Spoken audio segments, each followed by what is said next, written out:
Bonjour à tous, bienvenue sur votre chaîne YouTube Nautilus Verne. On va se retrouver dans une nouvelle vidéo. On se retrouve dans une nouvelle vidéo pour parler de choses utiles. Donc avant de commencer la vidéo, si vous êtes nouveau sur la chaîne, n'hésitez pas à vous abonner juste ici. Oui voilà, il y a un petit bouton s'abonner. Et à cliquer sur la petite cloche mention toute afin de recevoir mes vidéos. À liker la vidéo si jamais la vidéo vous plaît et à la partager avec qui vous le souhaitez. Voilà. Donc, aujourd'hui, comme vous l'avez lu dans le titre, par quoi commencer sa bibliothèque? C'est comme ça que je vais intituler ma vidéo, parce qu'il y a plein d'étudiants et d'étudiantes qui m'envoient des messages et qui me demandent, quand je donne des cours de français sur Facebook, on me dit toujours par quoi commencer? Que faire pour apprendre une langue? Et je leur dis toujours qu'il faut lire, donc les gens me demandent quoi lire. Et certains veulent investir dans des livres. Donc écoutez, le choix des livres est très personnel. Peut-être que certains d'entre vous ne vont pas être d'accord avec moi, mais moi j'ai essayé d'organiser la vidéo de la bibliothèque comme une vidéo de dressing, comme de la même façon que j'aurais organisé une vidéo dressing, c'est-à-dire que dans un dressing, il faut avoir un certain nombre de pièces, il faut un manteau, il faut une paire de sandales, une paire de bottes, voilà, vous voyez, ce genre de choses. Donc, une bibliothèque, selon moi, doit être composée d'un certain nombre d'éléments. Après, c'est à vous de voir quels sont les éléments qui vous seront utiles et quels sont les éléments qui ne vous seront pas utiles. Moi, je partage simplement mon expérience avec vous et chacun est libre de faire ce qu'il souhaite. C'est un avis que je partage, pas plus. Donc voilà, on commence tout de suite la vidéo par le premier livre. Pour moi, quand on décide d'investir dans des livres et d'investir dans une bibliothèque, il faut tout simplement acheter, pour commencer, il faut un dictionnaire. C'est le premier livre qu'on achète en général. Et lorsque nous étions au CEM, au lycée ou au primaire, quand on avait de bonnes notes, l'école nous organisait des petits concours et on nous offrait des petites récompenses. Et généralement, ce qu'on nous offrait, c'était des dictionnaires, ou bien masahif, ou bien c'était généralement des dictionnaires, parfois des contes, des livres d'histoire. Mais ça commençait toujours par le dictionnaire. Pour moi, c'est quelque chose d'élémentaire. Il faut avoir un dictionnaire à la maison. Et c'est un investissement, ça coûte relativement cher, mais alors vous en avez de toutes sortes, hein, des dictionnaires de poche, et de grands volumes aussi. Vous avez le choix, mais ça commence par là. Alors certains vont me dire, maintenant avec Internet, on a des applications dictionnaires à mettre sur le smartphone et tout ça, on peut avoir toutes les informations nécessaires et les données par téléphone ou bien via Internet. C'est exact. Donc certains peuvent trouver ma remarque un petit peu obsolète ou cette option un peu obsolète, mais selon moi, rien ne remplace la version papier. Surtout si vous êtes face à un jeune apprenant ou si vous êtes à l'université, selon moi, c'est un avis personnel, achetez les livres dont je vais vous parler. Pourquoi? Parce que vous allez probablement avoir des enfants. Et ces livres vont vous servir à vous et ils vont aussi servir à vos enfants. C'est un investissement. C'est comme quand on achète des bijoux en or ou quand on achète des meubles ou de la vaisselle de qualité ou des habits luxueux. Les livres font partie de cette catégorie. Vous allez les utiliser et vos descendants vont les utiliser aussi. Et c'est important aussi pour les personnes qui souhaitent apprendre la langue et qui ont de jeunes enfants à la maison. Ayez ces livres-là à la maison et apprenez à vos enfants à chercher dans les livres avant de chercher sur Internet. Pourquoi? Parce qu'un livre, quand vous prenez un dictionnaire, c'est vrai que c'est contraignant, c'est lourd, il faut tourner les pages et tout. Alors que avec le smartphone, vous prenez comme ça, tac, tac, tac, et c'est bon, on n'en parle plus et vous avez toutes les réponses que vous souhaitez. Mais vous allez développer un certain esprit de recherche. Rien ne vaut la version papier. Et au début, surtout pour les jeunes apprenants, c'est comme un jeu. On prend le dictionnaire, c'est comme ça qu'on a appris. Et ces méthodes-là, on n'en parle plus tellement de nos jours. Parce que voilà, il y a la corruption liée à l'argent. La corruption, c'est pas seulement la définition restreinte qu'on se fait de ce mot. Il y a aussi d'autres formes de corruption. Certaines écoles ont tout intérêt à ce que les gens restent un petit peu fermés sur eux-mêmes. On veut pas ouvrir les yeux des gens, parce qu'il y a un enjeu économique pour beaucoup de personnes. Alors que ce n'est pas comme ça qu'on est censé raisonner. Bref, c'est vrai qu'il y a Internet, que vous pouvez tout trouver sur Google, mais le dictionnaire, selon moi, ça reste une pièce importante pour vous, pour vos enfants.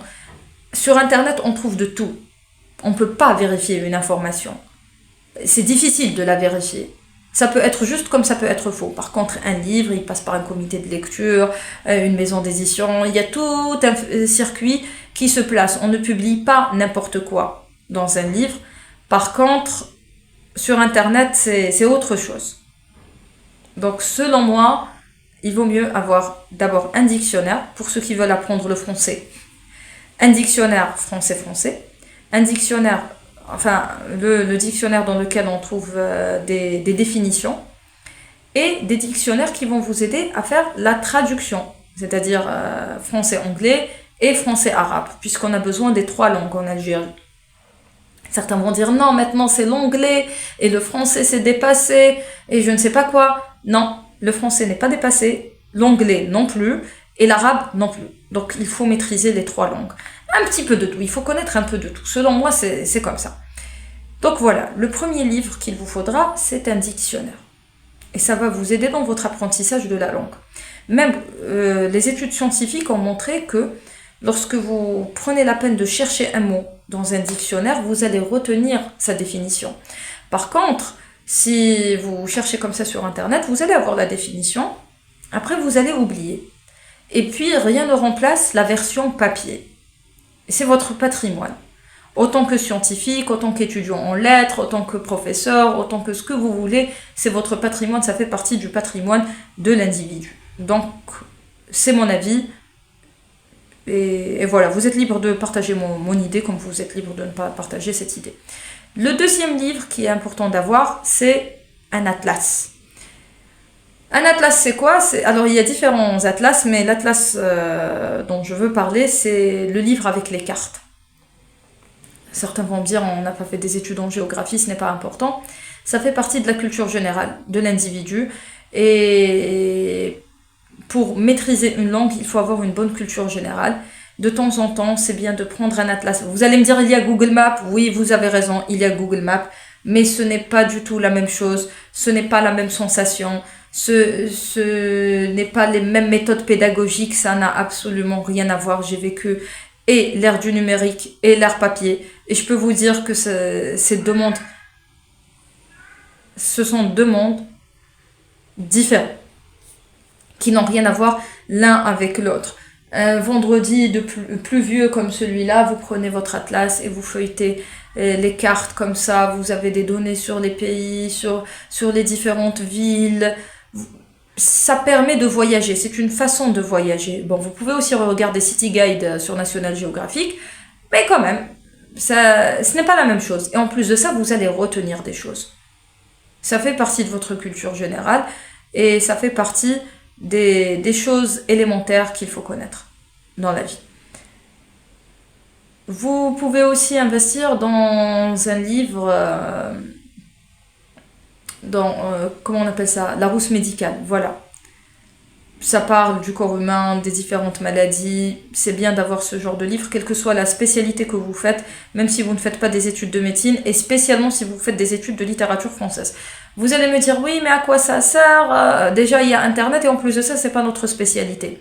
Quand on fait des études de littérature française, on ne se limite pas à la grammaire. On ne se limite pas à la grammaire. On doit savoir un peu de tout. Et on doit savoir des choses qui concernent chaque domaine et chaque spécialité. C'est ce qui va vous permettre de communiquer dans une langue donnée. Et c'est ce qui va vous permettre de communiquer avec vos apprenants et de partager un maximum d'informations avec vos apprenants. Parce que lorsqu'on enseigne la langue française, on est professeur de mathématiques, de sciences, de biologie, d'histoire, d'architecture, de ce que vous voulez. Et il n'y a qu'à voir le programme de français au lycée et au CEM, et vous allez comprendre beaucoup de choses.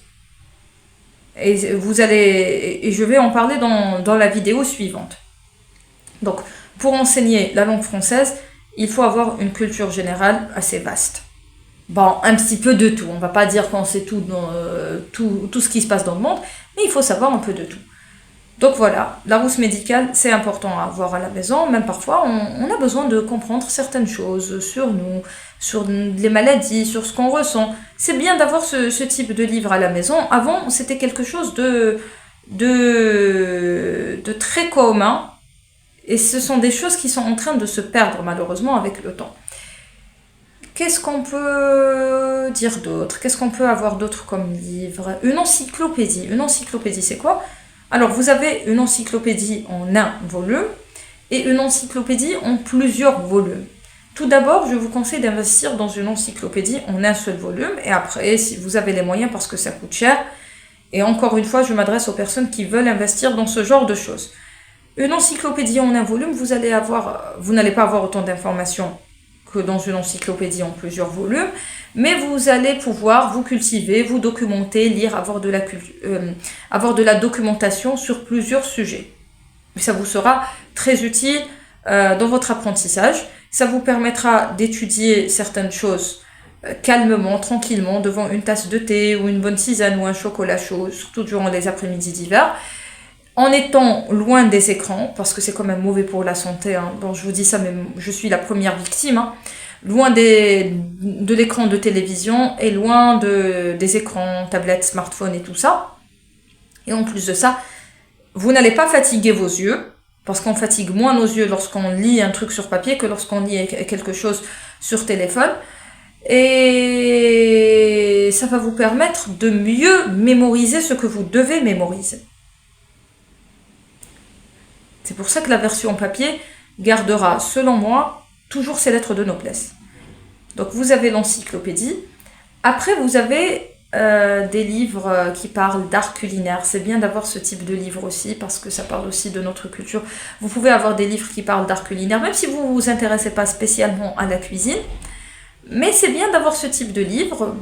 Ça peut être l'art culinaire algérien, comme ça peut être l'art culinaire italien, indien, ce que vous voulez. Ça enrichit l'individu. Et surtout, je vous ai parlé de l'Atlas, mais je ne vous ai pas parlé des livres d'histoire. Donc c'est bien d'avoir des livres d'histoire qui parlent de l'histoire de notre pays, mais aussi des livres qui parlent de l'histoire des anciennes civilisations, l'histoire des sciences. Il y a différentes histoires dans le monde. Il n'y a pas que histoire géo qu'on a étudiée à l'école. Il y a aussi d'autres histoires qui peuvent être intéressantes. Donc les livres d'histoire sont intéressants. Vous pouvez investir dans ce genre de livres, vous n'allez pas le regretter, vous allez les utiliser vous et vos enfants après vous. Donc c'est un bon investissement.